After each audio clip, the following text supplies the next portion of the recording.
देखो बहाने मत बनाओ। अगर मेरा काम वक्त पर खत्म नहीं हुआ ना तो तुम जानते हो ना मेरा नाम क्या है? जोनिता, समझे तुम? आगे शामत भुवन सर की। अरे जल्दी जल्दी हाथ चलाओ, जोनिता मैडम का मूड ठीक नहीं है। फोन रखो।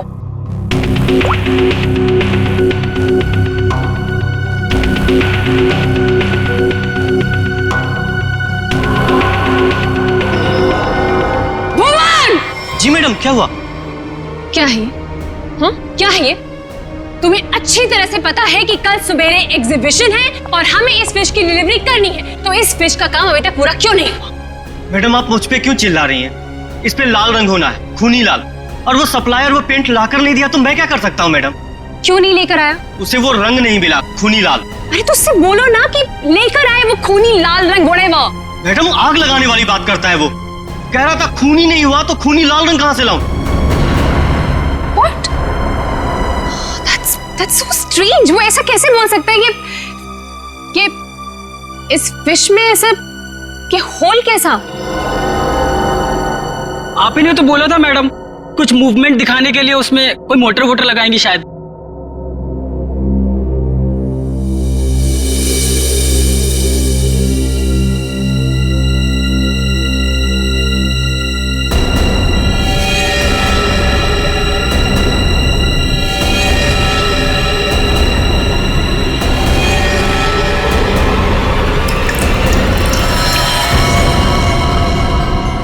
खून? जी मैडम, ये तो खून ही है। पर ये तो फिश मॉडल है, ये तो नकली है। इसमें से खून कैसे निकल?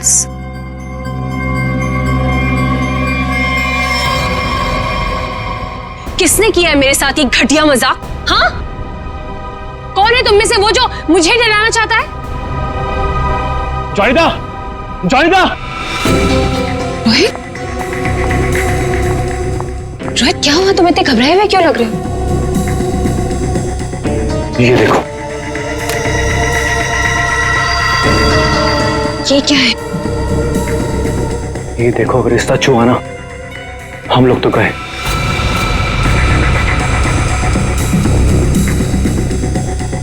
देखो,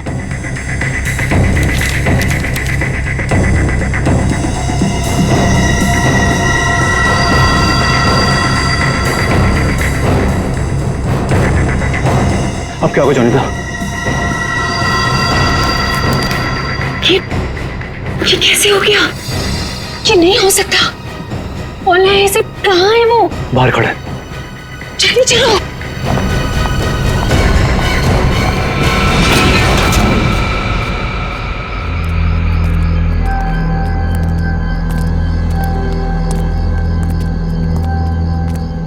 यहाँ तो कोई नहीं दिख रहा है। अरे यहीं पर तो था, पता नहीं कहाँ चला गया। रोहित, तुम्हें समझ में आ रहा है? हम दोनों बहुत बड़ी मुसीबत में फंस गए हैं। जान दो जोनिता। रोहित, तुम्हें अच्छी तरह से याद है उसने यही तुम्हें इंतजार करने के लिए कहा था? हाँ, वो सिर्फ हमारे लिए तो यहाँ पर आया है। वो तो आया है, लेकिन वो कहीं दिखाई भी तो नहीं दे रहा है ना। अब हम क्या करें? तुम एक काम करो, तो यहीं पर रुको, मैं जाके देखता हूँ। ठीक है, do it fast.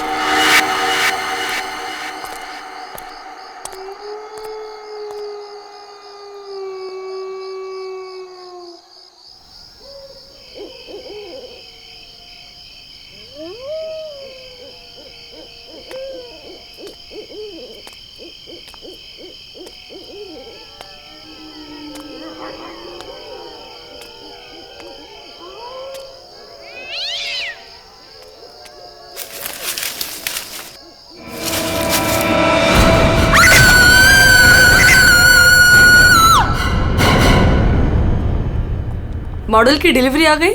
Ji madam, कल रात को ही आ गई। कितने बजे? रात को 1:30 बजे। मैडम, बड़े एक्सपर्ट थे वो लोग, फटाफट आए और अंदर लगा के चले गए। हमें कुछ करने की जरूरत ही नहीं पड़ी। अच्छा, चलो देखते हैं। वैसे भी आज का एग्जीबिशन बहुत इंपॉर्टेंट है। जी।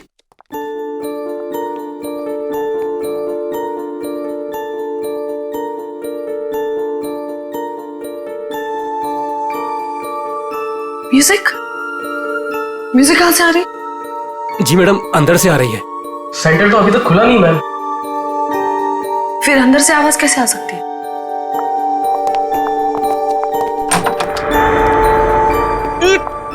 ये बदबू कैसे है? मैडम जी, लग रहा है यहाँ पे कोई चूहा मर गया है।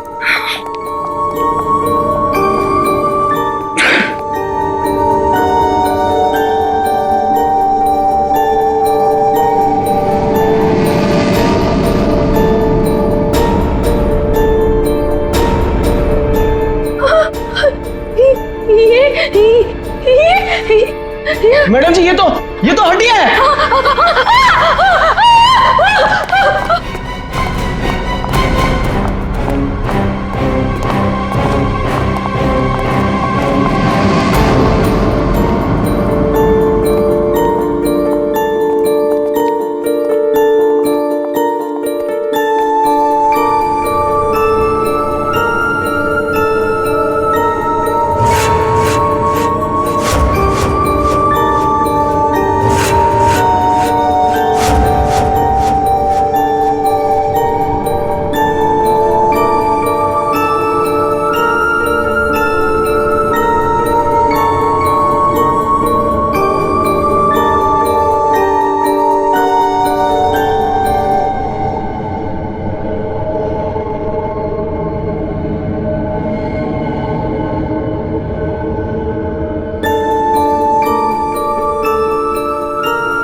सर, ये म्यूजिक, ये हड्डियों से बनाई हुई मछली और ये हाथ से बनाई हुई गुड़िया, सर ये सब क्या है सर? लगता है ये मछली किसी इंसान की हड्डियों से बनाई गई है। ये देखो, ये हाथों की और ये पैरों की हड्डियां और ये पिंजर। अरे बदबू, इन हड्डियों में जो मांस है, इस मांस का सड़न की वजह से आ रही है। मतलब सर किसी को मार के टांग दिया यहाँ पे। हाँ, अरे मांस अभी भी लगा हुआ हड्डियों पर और मछली की तरह बना दिया। ना घिनौना काम सर, कोई ये कैसे कर सकता है सर? किसी ने किया और यहां पे लाके लटका दिया ताकि पूरी दुनिया देख सके। यहां मछली कहां से आई? सर, यहाँ पर बच्चों के लिए बहुत बड़ा एग्जीबिशन होने वाला था और मछली का एक मॉडल आने वाला था, लेकिन पता नहीं ये कैसे आ गया। मछली का मॉडल कहां से आने वाला था? सर, वो बहुत ही मशहूर आर्टिस्ट है, जोनिता मैम। जोनिता मैडम, क्या वही इसे छोड़कर गई थी यहाँ? जोनिता मैडम तो नहीं आई थी, पर रात पाली वाला वॉचमैन बोला कि यहाँ पर 2 लोग आए थे डब्बे लेकर, वही लगाकर चले गए। इस जोनिता से मिलना पड़ेगा। आप लोग जोनिता से नहीं मिल सकते। क्यों नहीं मिल सकते? क्यों? आराम कर रही है। हड्डियां मिली हैं, हड्डियां इंसान की, और वो आपकी बीवी का आर्टवर्क है। देखिए, मेरी वाइफ ऐसा कोई काम नहीं कर सकती। वो बेचारी तो खुद घायल है अभी। जोनिता घायल है? क्यों, क्या हुआ उसे? कल रात में एक सुनसान सड़क में एक चोर ने जोनिता से 10 लाख रुपए लूट लिए जो उसने सुबह बैंक से निकाले थे, और सर उसे चोट भी पहुंचाई। अब आप ही बताइए, वो बेचारी कैसे कुछ कर सकती है? क्या बात है सर, सुनसान रास्ते पे 10 लाख रुपए लेके जा रही थी। बहुत दिलेर औरत है। मिस्टर चिमन, जोनिता के साथ जो कुछ भी हुआ उसका बेहद अफसोस है हमें, लेकिन हमारा उनसे मिलना बहुत जरूरी है। सिर्फ 3-4 सवालों के जवाब चाहिए, उसके बाद हम लोग यहाँ से चले जाएंगे। उन्हें कोई तकलीफ होने नहीं देंगे हम। लेकिन सर, वो तो आराम कर रही है। खून का मामला है ये। लेकिन सर, मैं आपसे कह रहा हूँ, अगर जोनिता हमारे सवालों का जवाब यहाँ पे नहीं देगी तो उसे ब्यूरो आना पड़ेगा। सोच लीजिए। ठीक है सर, आइए। नहीं, आप यहीं रुकिए, हम लोग देखते हैं।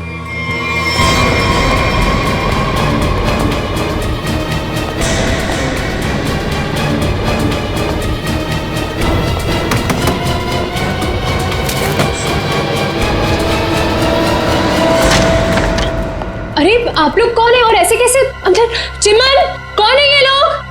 सीआईडी। सीआईडी? आप लोग इतनी जल्दी? जी हाँ, पहले ये बताइए कि आपके साथ हुआ क्या था? सब कल रात की बात है। मैं अपना काम खत्म करके वर्कशॉप से घर आ रही थी, तभी कुछ बदमाशों ने मुझे घेर लिया और मेरा ब्रीफकेस मुझसे छीन लिया। उसमें 12 लाख रुपए थे।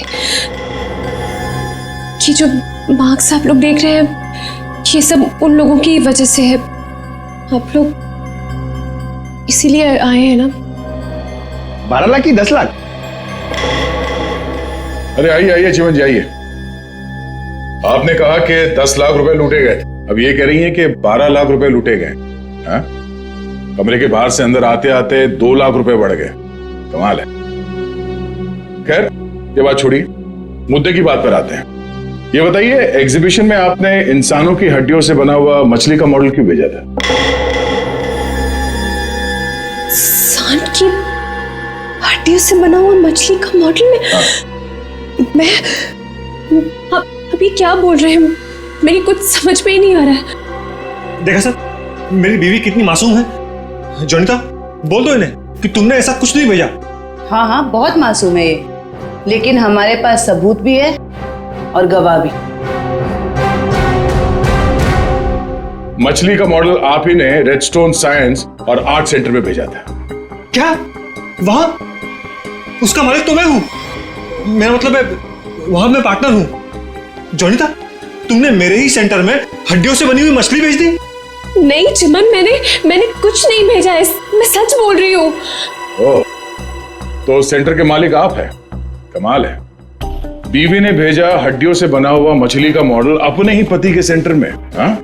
सब मैंने तो सिर्फ एक मछली का मॉडल बनाया था, वो भी पूरा नहीं हुआ था। लेकिन सर उसमें कुछ गड़बड़ थी। किसी ने मुझे डराने के लिए उसमें खून भर दिया था। सब मुझे सच में नहीं पता कि वो हड्डियों की मछली वहां कैसे चली गई। मैं सचमुच नहीं जानती सर, सचमुच नहीं जानती। अच्छा, कोई तो लाया होगा। कोई तो वजह होगी हड्डियों की मछली बनाने की। अगर आपको नहीं पता तो आपके वर्कशॉप में बाकी के लोगों से पूछताछ करनी पड़ेगी कि वो हड्डियां कहां से आई। सर, मुझे पता है आपको किसकी गर्दन पकड़नी चाहिए। किसकी? ईशान और रुपेश। सर, ये दोनों मेरे पार्टनर्स इस सेंटर की ओनरशिप में। दोनों ही बड़े टेढ़े लोग हैं सर। टेढ़े लोगों को सीधा करना हमें आता है। ईशान और रुपेश, गौर से देखिए, ये लटकाया आप लोगों ने बच्चों के एग्जीबिशन के लिए। हाँ? सर, ये सब चिमन और उसकी बीवी की हरकत है। रुपेश, जबान संभालो अपनी। ये सेंटर जितना तुम दोनों का है उतना मेरा भी है। क्या मैं अपने सेंटर में ऐसी घिनौनी हरकत करूंगा? चुप हो जाओ। ईशान और रुपेश, तुम दोनों यहीं रहो, बाकी सब बाहर। चलिए चलिए चलिए, चलो चलो। अरे मैंने तुमसे कहा ना, इस एग्जीबिशन की जिम्मेदारी चिमन पे मत छोड़ो। अब देखो क्या हो रहा है। वो अपनी बीवी जोनीता के पास चला गया और हम दोनों को ये सब भुगतना पड़ रहा है। इधर। हाँ, हमसे भी बात कीजिए। आप दोनों को चिमन और जोनीता पे शक क्यों है?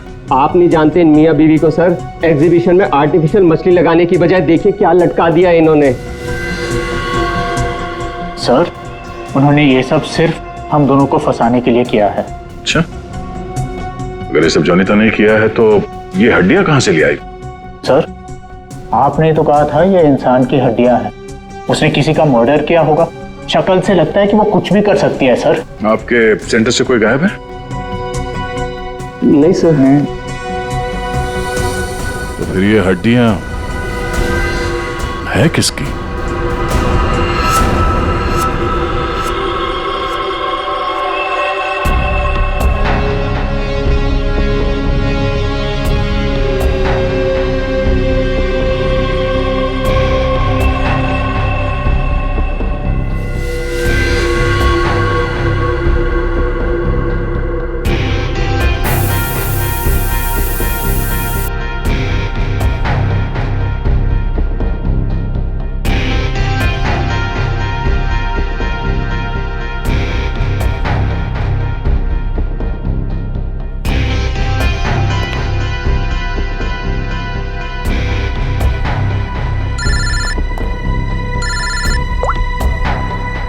बोलो।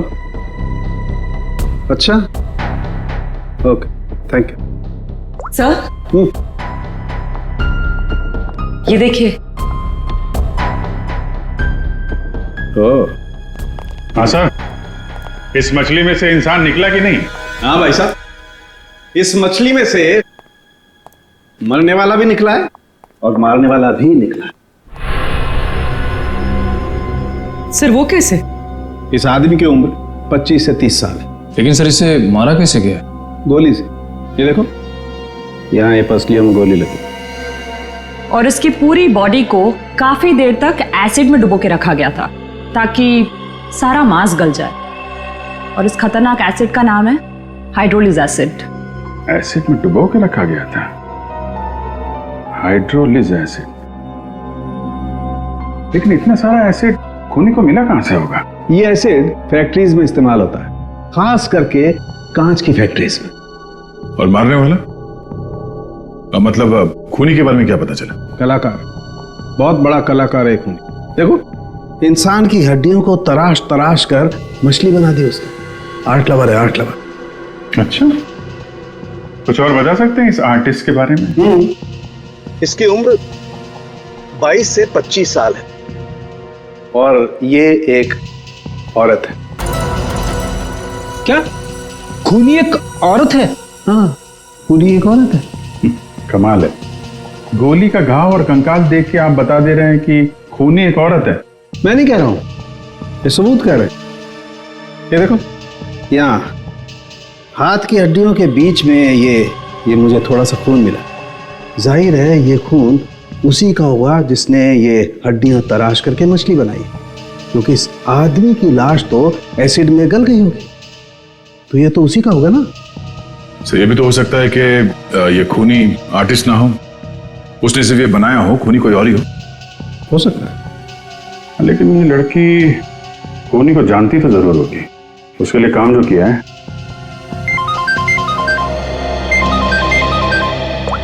चलो, ओके ओके, ठीक है, वो साइंस सेंटर की फुटेज आ गई है, चल के देखते हैं।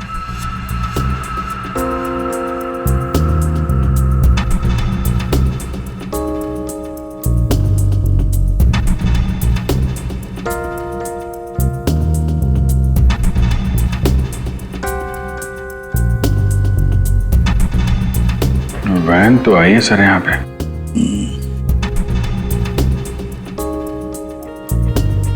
सर काफी अंधेरा है, कुछ ठीक से दिखाई नहीं दे रहा।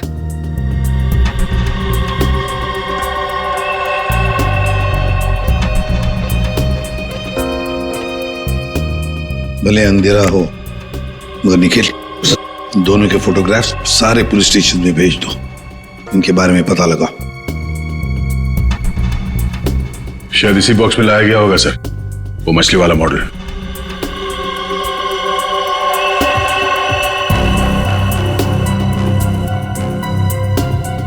ये वैन में कुछ लिखा हुआ है, तो जूम करो इसमें।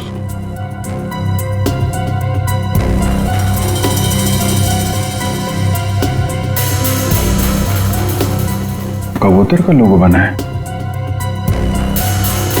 और बीपी से तो कुछ भी हो सकता है सर। एक काम करते हैं पूर्वी, गवर्नमेंट रजिस्ट्रेशन एजेंसी से पता लगा, देखो क्या ऐसी कोई कंपनी है, कोई एस्टैब्लिशमेंट है, कोई दुकान हो जिसके लोगो में कबूतर बना हुआ हो, उनके साथ ये मैच करके देखते हैं ये कबूतर, शायद खूनी के बारे में कुछ पता चल जाएगा। सर, हाँ, तीनों म्यूजिक डायरेक्टर आ गए।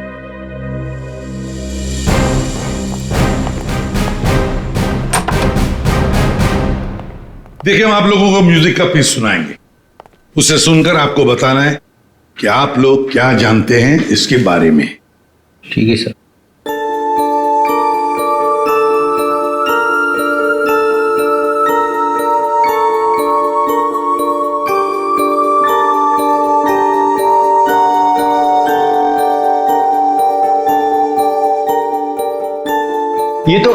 ये तो मेरा म्यूजिक है सर। I mean, मैंने इसे रिकॉर्ड करवाया है।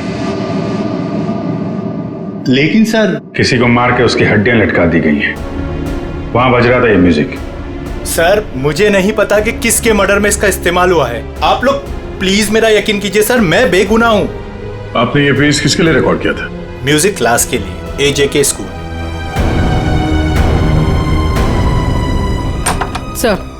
सर वैन पे जो लोगो था वो किसी ब्लू पिजन लॉन्ड्री का है। Blue pigeon laundry. पहचाना आपने इस म्यूजिक को? हाँ, ये तो हमारे स्कूल के बच्चों के लिए म्यूजिक है। पर इसका किसी के मौत से क्या लेना देना? और ये कहाँ मिला आप लोगों को? Redstone art and science centre. Redstone art and science centre. फिर तो ये म्यूजिक और ये सेंटर, इसके बारे में आपको हमारे स्कूल के ट्रस्टी से बात करनी पड़ेगी। ट्रस्टी से क्यों?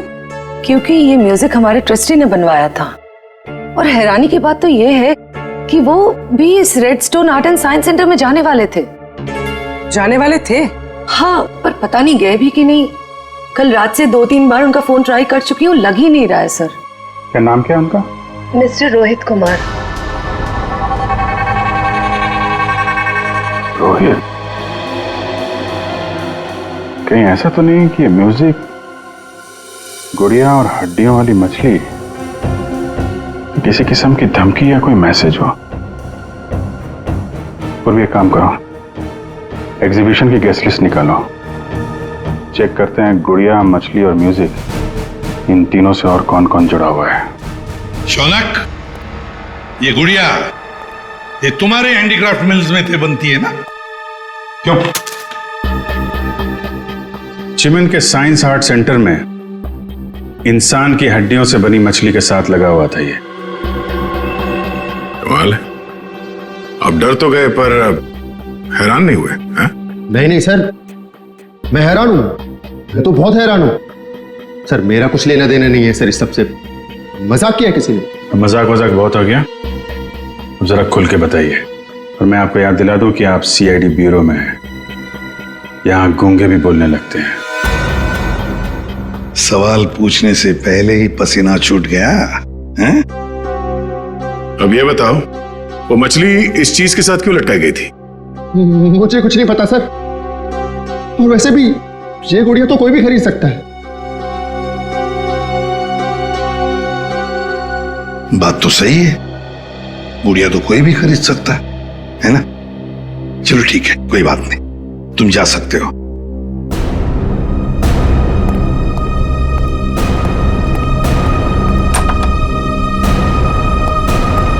फ्रेडी, नजर रखो इस शौनक पर।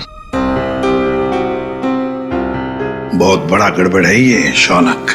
सर, हाँ सर ये देखिए, रोहित के फोन की आखिरी लोकेशन कल रात को जॉनिता के वर्कशॉप पे दिखा रही है और इसके बाद से उसका फोन बंद आ रहा है। उसके बाद रोहित का फोन बंद आ रहा है। ये जोनीता तो हमसे झूठ पे झूठ बोले जा रही है। जोनीता? क्या रोहित यहाँ आया था वर्कशॉप के अंदर और घबराया हुआ था? हाँ सर, रोहित जी ने जोनीता मैडम को एक चिट्ठी दिखाई। उसको पढ़ते ही जोनीता मैडम तो घबरा गई सर। ऐसा क्या था उस चिट्ठी में? पता नहीं सर, लेकिन दोनों की हालत खराब हो गई थी सर। उसके बाद वो दोनों भाग गए। उसके बाद जो हमने देखा सर, वो आप सोच भी नहीं सकते। क्यों? ऐसा क्या हुआ था? उनके बाहर जाने के कुछ मिनटों के बाद ही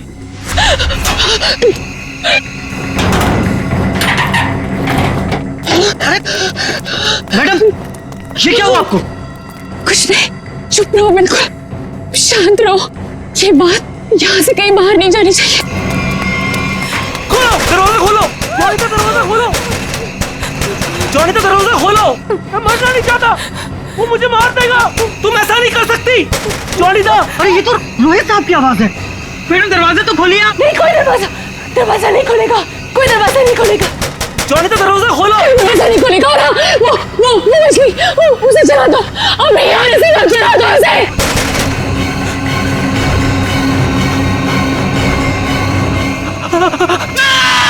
एक आदमी बाहर मर रहा था और आप में से कोई नहीं गया उसे बचाने के लिए? सर, जोनीता मैडम की हालत देखकर और रोहित जी की चीखें सुनकर हम सब बहुत डर गए थे सर। पता नहीं बाहर कौन था, और मैडम ने दरवाजा खोलने से मना भी किया था। कमाल है।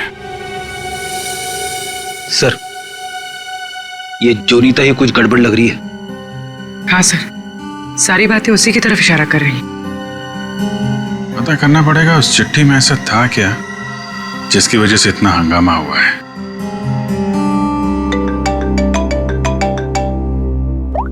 हेलो, हाँ हाँ, ओके ओके ओके ओके, ठीक है ठीक है, थैंक यू वेरी मच।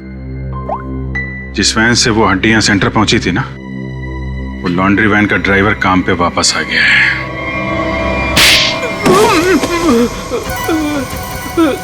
उठ। सब कीलू, यही नाम है ना तुम्हारा? हाँ हैं? साहब।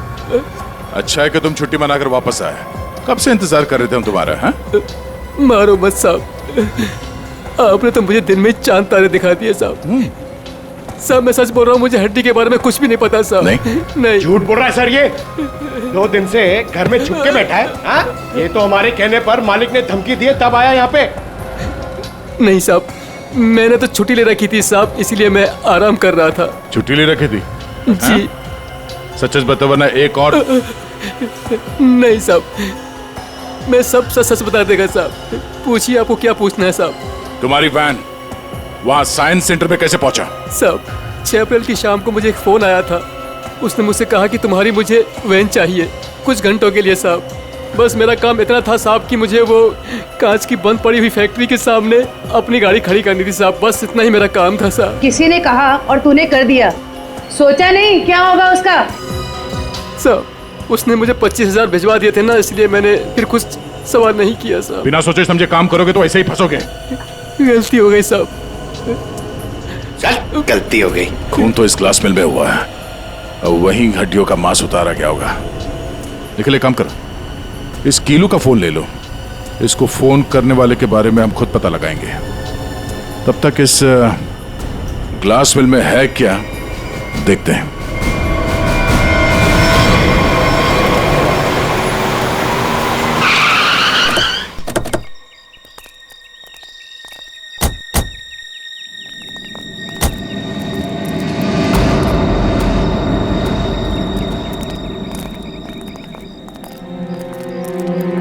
क्या उजाड़ जगह है सर ये?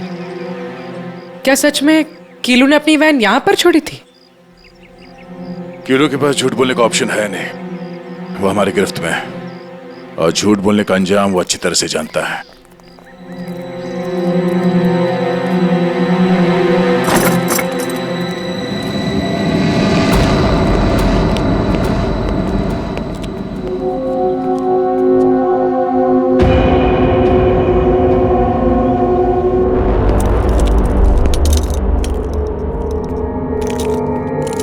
इस मिल में कांच तराशने का काम होता था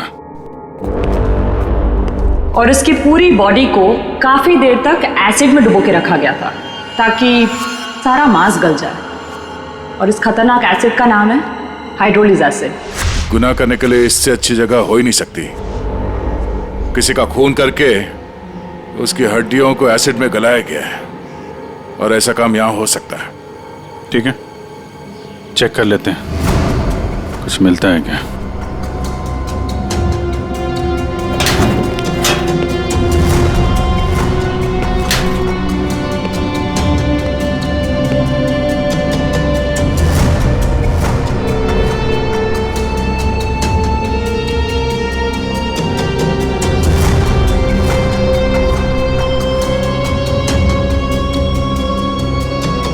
बाथटब और यहाँ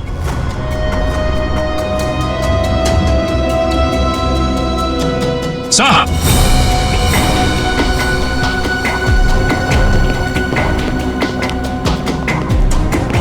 हाँ सचिन, ये देखिए सर, बाथटब के ऊपर खून लगा हुआ है। फैक्ट्री के अंदर बाथटब और बाथटब में खून।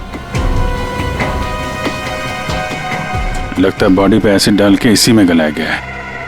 मांस अलग, हड्डियां अलग। ये देखो, जले हुए मांस का अंश लगता है। सर, यहाँ पर कुछ है। पूर्वी नहीं, हाथ मत लगा। एसिड होगा, उंगलियां जल जाएंगे। किसी और चीज से निकालना पड़ेगा। एक मिनट सर, ये कुछ है, इससे निकलेगा।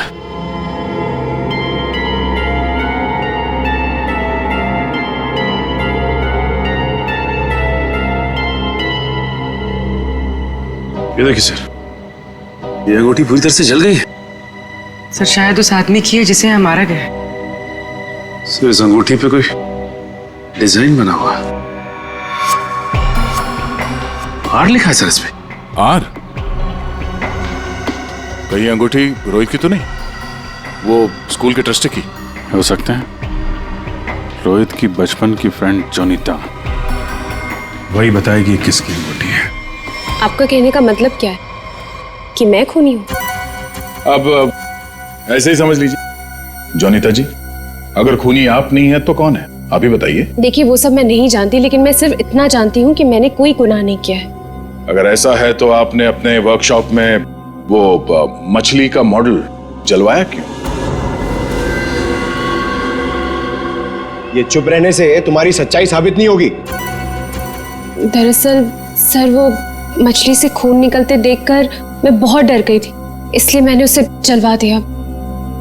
चलिए एक और बात बताइए जयंती, ये रिंग रोहित की है ना, जिसकी तुमने मदद नहीं की? ये रिंग रोहित की है ना, जिसकी तुमने मदद नहीं की? ये तो जब पता था तो बचाया क्यों नहीं उसे? हा? हमें पता है कि उस रात वर्कशॉप के बाहर रोहित तुम्हारे साथ था। क्या हुआ था वहां पे? उसकी मदद क्यों नहीं की तुमने? बताओ। कौन था उस रात तुम्हारी वर्कशॉप के बाहर? और उस चिट्ठी में क्या था जो रोहित ने आपको दिया था?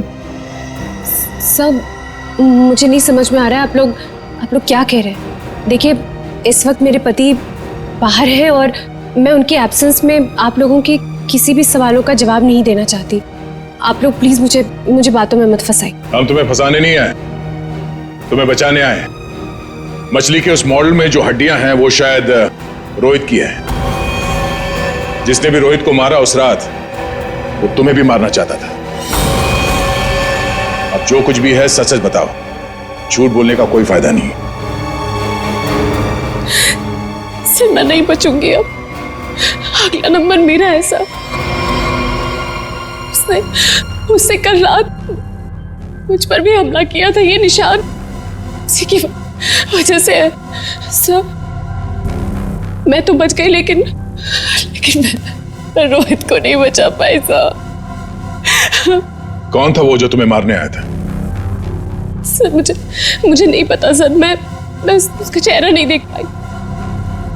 कोई सिर्फ तुम दोनों को ही क्यों मारना चाहता मगर? हाँ? नहीं सर, हम दोनों 3,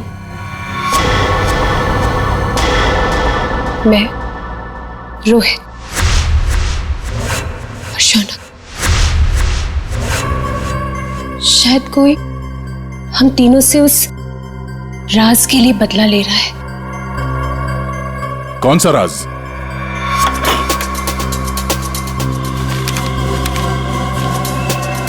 ये मछली तुझे बचा नहीं पाएगी।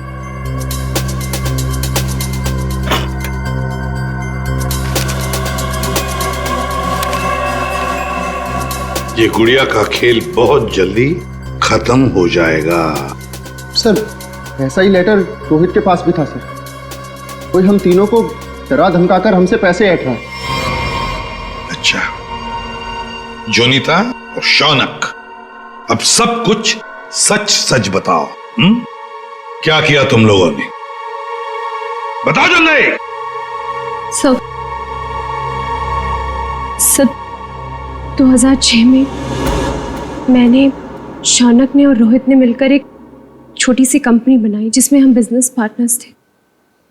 हमें उस कंपनी के लिए पैसों की जरूरत थी और हमें इन्वेस्टर मिल भी गई, समारा। उसने हमारी कंपनी में 1 करोड़ रुपए की इन्वेस्टमेंट की। कंपनी का प्रॉफिट देख के हम लालच में आ गए और सारा पैसा हम तीनों ने आपस में बांट लिया। फिर एक दिन हम कैसे करेंगे उसके पैसे वापस? रिलैक्स गाइस, हम लोग कंपनी को घाटे में शो कर देंगे। पेपर्स में मैं दिखा दूंगा कि घाटा हो गया। प्रॉब्लम क्या? और मैं इतनी बेवकूफ हूं कि सब मान जाऊंगी। समारा हम तो तुम लोग मुझे घाटा दिखाओगे? समारा ने ऐसी ये बिजनेस खड़ा नहीं किए। पैसा दिया है समारा तो लेना भी जानती हूँ। प्लीज उसे छोड़ दो। तुम चुप। पीछे हटो।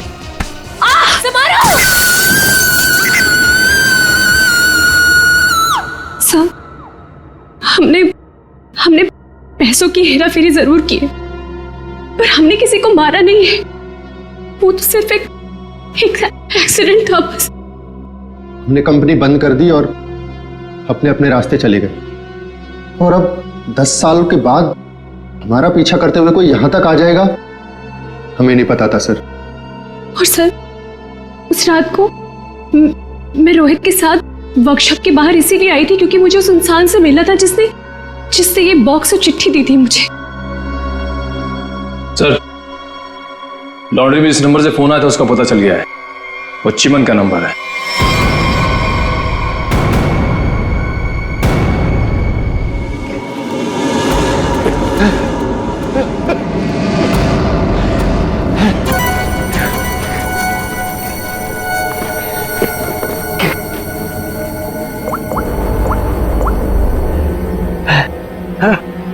अरे कहाँ हो तुम?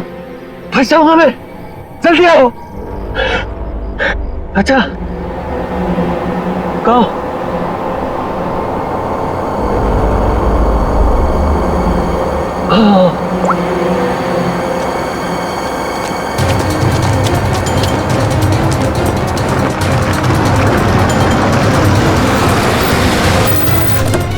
कहाँ रह गई थी तुम?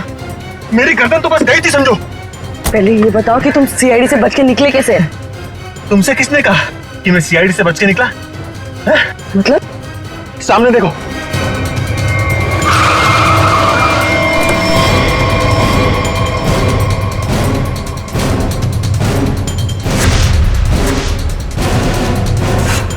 सीआईडी यहाँ पर कैसे?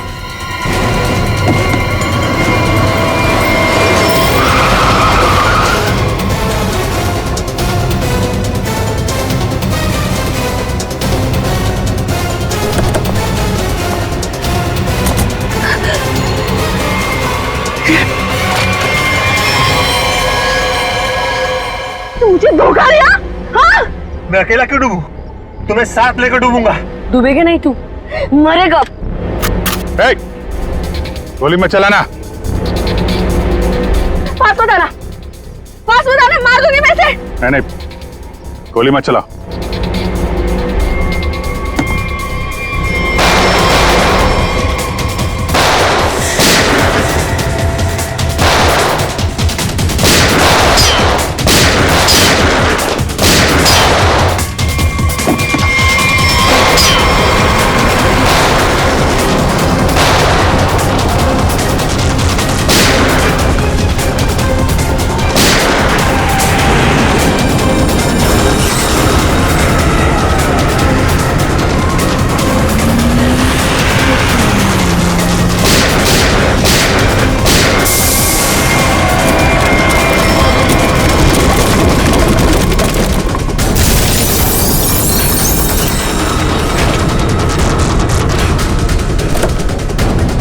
निकल। सर मैं बेगुनाह हूं सर, मैंने कुछ नहीं किया। मैं तो मालविका के प्यार में बहक गया था सर। बड़े बड़े बहके लोगों को हमारी जेल ठीक कर देती है, तो बाकी का जेल में बहक लेना। बेवकूफ है, कुछ भी ढंग से छुपा नहीं पाया और सीआईडी से मिल गया, इडियट। हाँ, इसके पास हमने ऑप्शन नहीं छोड़ा था।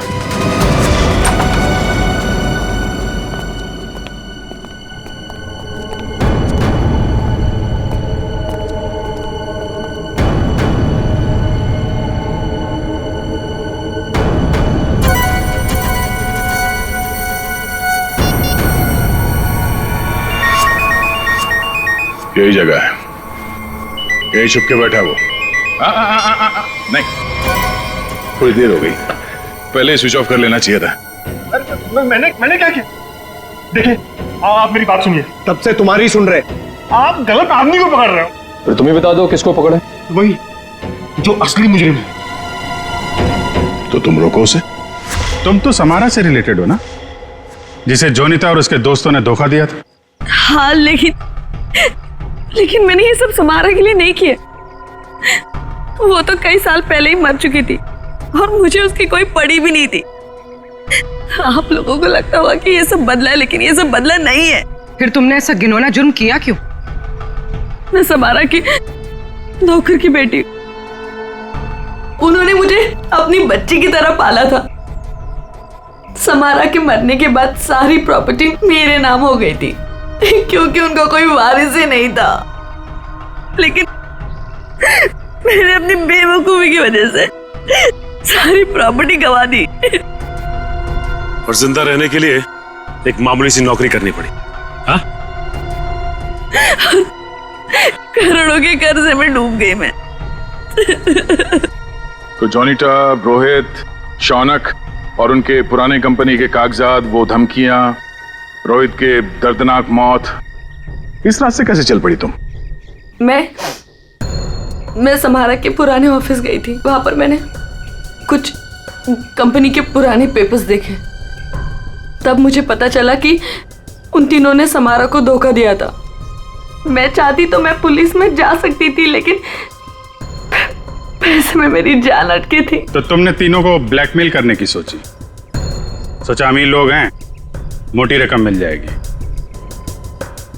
हाँ, सबसे पहले रोहित ने हमें पैसे दिए और जब जोनिता और शौनक की बारी आई तब वो उन्हें बचाना चाहता था।